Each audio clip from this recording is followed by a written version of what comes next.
Bad time to try to come over Start a company. I know a lot about groceries. I mean, I can see why they point out you can only hemorrhage cash for so long. That's all that the Brits are known for is the coin. Just imagine if I didn't edit these. Ah, the people get a different side of me.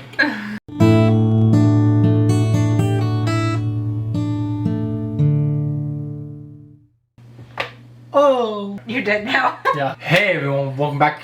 Today we're gonna be what? You sound like, hey everyone. Why are you being so sexy? Hi everyone, welcome back. Today we're going to be checking out why Tesco failed in the United States. I didn't know they tried. I never heard about this either. This was sent to us by a subscriber through the Discord.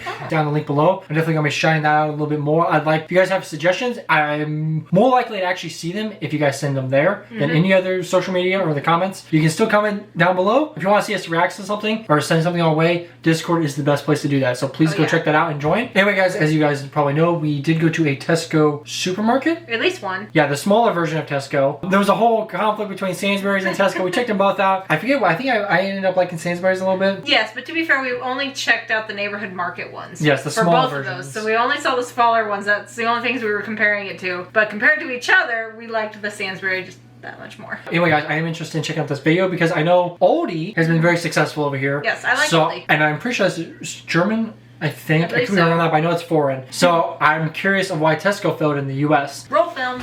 When you think about London, the obvious landmarks come to mind. Big Ben, Buckingham Palace, and the Tower Bridge. But You can tell this doesn't know my British person. No. They called it Big Ben. I know, it's Elizabeth Tower. there's an unofficial staple in the UK that extends well beyond the country. Tesco. That's a big Ooh, one. It's that's the largest extra. retailer in the UK with over 3,400 stores. The brand has been met with success abroad in Europe and Asia, with international operation profits of over $500 million in 2018. Whoa. Not bad, not bad. There are more than 6,500 stores worldwide, but there is one place that the UK retailer just didn't take off: the United States. Tesco announced its US expansion in 2006, and at the time, Tesco was the third biggest retailer on the planet. But the brand just didn't click with Americans. Tesco left the US in 2013 when it sold off its remaining stores to Yucaipa companies. To understand why Tesco failed in the US, let's go back to the company's start. Alright, this is random, but I love seeing old footage of it like this. I love the old black and white stuff. You're intrigued already. I think this is a great video. To understand why Tesco failed in the US, let's go back to the company's start. Tesco got its start in 1919 when Jack Cohen began selling surplus groceries from a stall in London's East End. The first official Tesco store opened 10 years later with the idea of bringing affordable foods to the people of Great Britain. In the 1930s and 1940s, Tesco expanded across London and the suburbs. Tesco went public on the London Stock Exchange in 1947, and in the 1950s, it opened its first supermarket. Starting in the 1990s, Yeah, no, because I think Walmart was totally obviously a different company, but I think it was like, that was in the 50s, 60s or something. It was No, really... Walmart started pretty far back too. Anyway, yeah, I don't know why I just didn't correlate this It seems so modern and this new. big huge grocery store being like way back. Maybe it's just because I'd never heard of it. I thought it was new. It's weird that we haven't heard of it though. Like, it's one of the biggest companies in the world, and Just not in the U.S. Again, Americans, they only focus on what's in the U.S. I guess because I've never heard. Before we started this channel, I had never heard of it at all. Nope. I had no idea what it was. starting in the 1990s, Tesco set its sights on global expansion.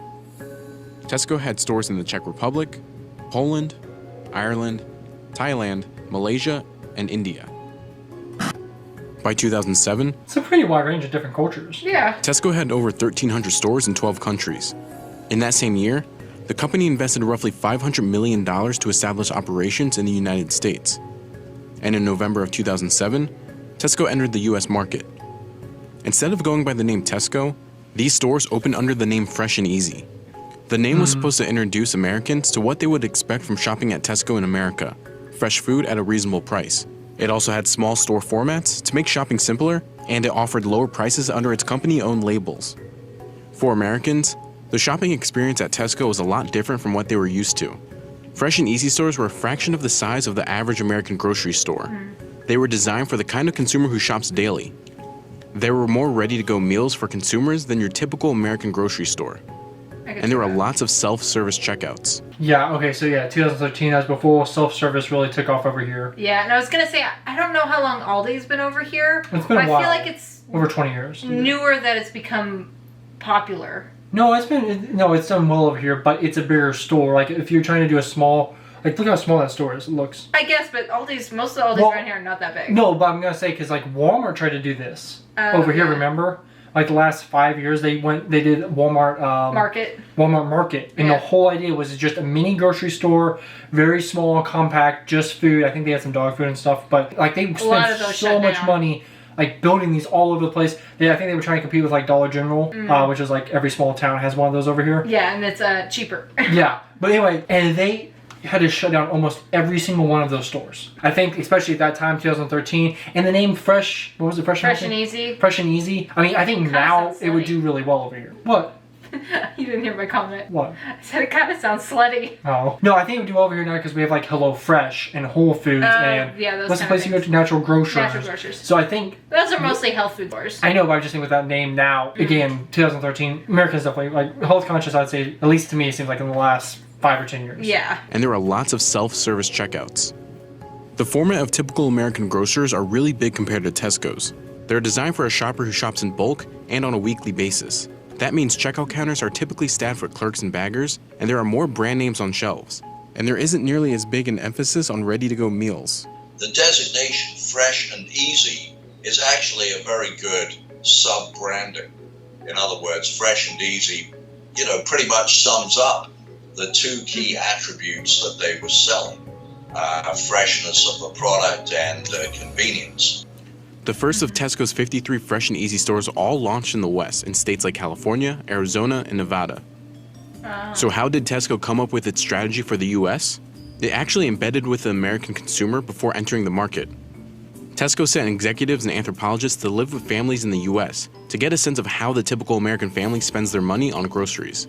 And they put a large number of people, maybe 40 people, into California to research the market. But these people did not research the market very intelligently.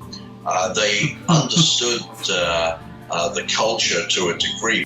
The concept of these Fresh and Easy stores, these small convenience stores with fresh and easy food, that was something that would work in London with Tesco Express, but wouldn't work so easily in LA area. And at Tesco's peak in the United States, it had 208 Fresh and Easy banner stores, and all were in the West. That was actually well below expectations. Tesco initially planned to open 200 stores by the end of 2008, but it ultimately wanted to open 1,000 stores. But by 2013, the retailer was hemorrhaging cash in its first 5 years in the US. The company racked up losses of over $1.5 billion. I mean, it costs so much money to like build these stores and hire employees and just get into a new market. Like that's I mean, I can see why they put out. You can only hemorrhage cash for so long. The company racked up losses of over $1.5 billion. Are sales improving on a weekly basis? Every week. Are they meeting Tesco's original targets? Our sales are improving every week, and we're very happy. We're exceeding budget. You're exceeding budget? We are exceeding our budget. You're making a profit? We are. I didn't say that. I said we're exceeding our budget. Tesco anticipated it would finally break even in 2014, but the brand decided not to wait it out. It announced in April of 2013 that Tesco would exit the US market. What went so wrong with Tesco in the US? When Tesco launched in America, its stores were all located in the West. At the time they decided to enter the US market, they'd done their research, they had found that per capita spending at supermarkets in the western states where they had targeted was higher than any other region in the country, actually about 15% higher than the national average in 2007. But then the financial crisis of 2008 hit. Like many other companies, Tesco didn't see the Great Recession coming. Where two of the core metropolitan areas that they had decided to focus on were Phoenix and Las Vegas. When the recession hit, the economy in those two metro regions cratered. The subprime mortgage crisis and the Great Recession was going to be bad news for anybody. But their particular geographic focus in the West meant that it was particularly bad news for them. Tesco's locations also happened to be in some of the states affected most by the Great Recession. Arizona, California, and Nevada saw unemployment rates that are higher than the national average. Consumers in these states also cut back on spending, and when they did spend, they went to retailers that offered the lowest prices possible. But just in general, in terms of entering the market, in terms of the recession, this is a really bad time to kind of have this message that Fresh and Easy espoused of having, hey, fresh and healthy products at a competitive price.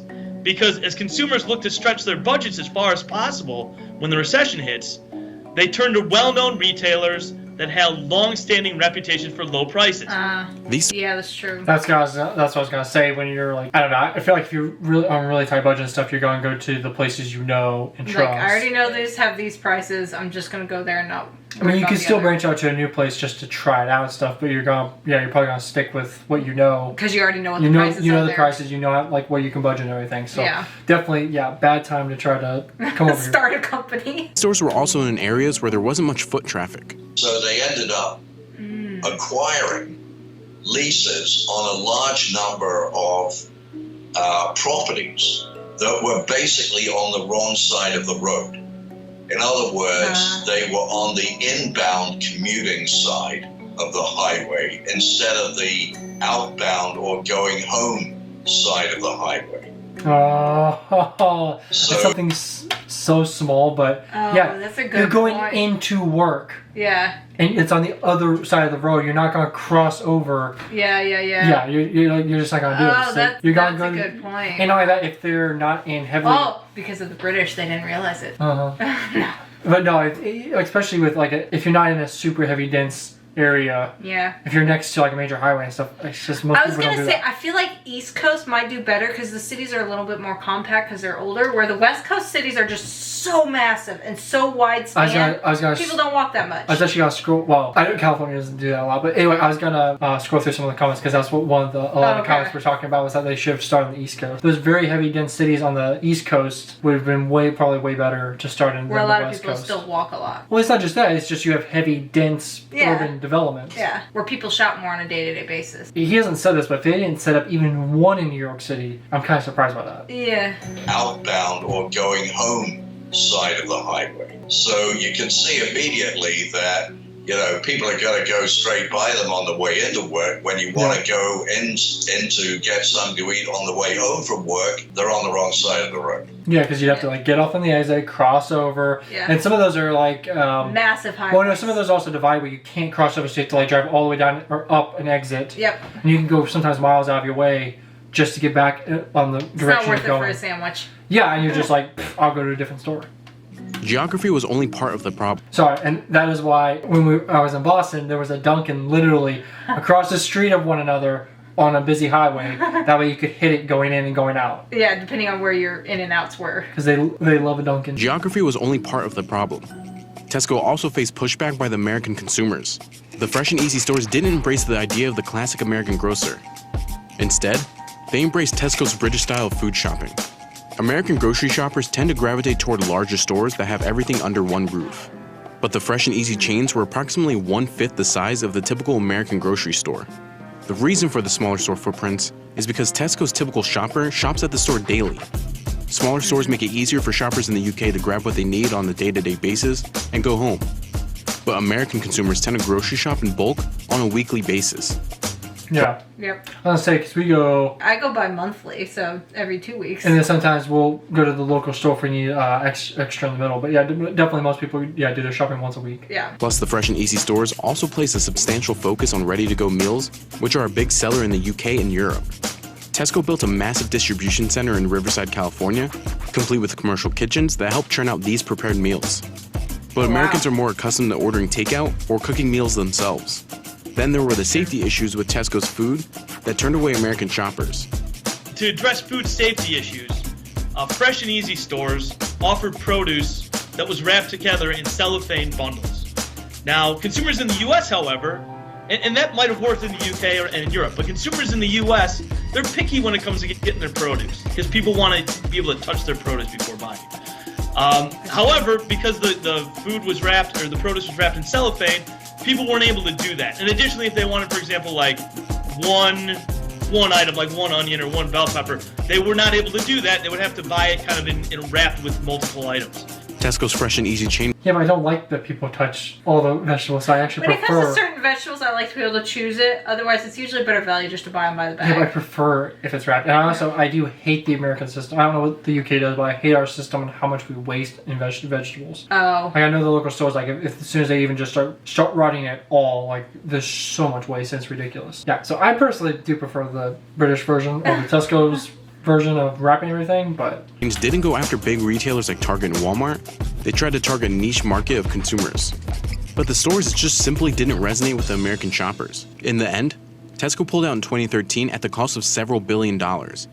It sold off its stores and its distribution and production facilities to Yucaipa companies. Yucaipa acquired more than 150 store locations, while the others were shuttered by Tesco. Tesco also ended up loaning Yucaipa companies $120 million to take over the Fresh and Easy brand. But just 2 years later after the sale, Yucaipa began to close down the remaining Fresh and Easy stores, and in 2015, the company filed for bankruptcy. CNBC reached out to Tesco about the company's time in the US, but the company did not respond to any questions. But Tesco isn't the only British supermarket to fail in the US.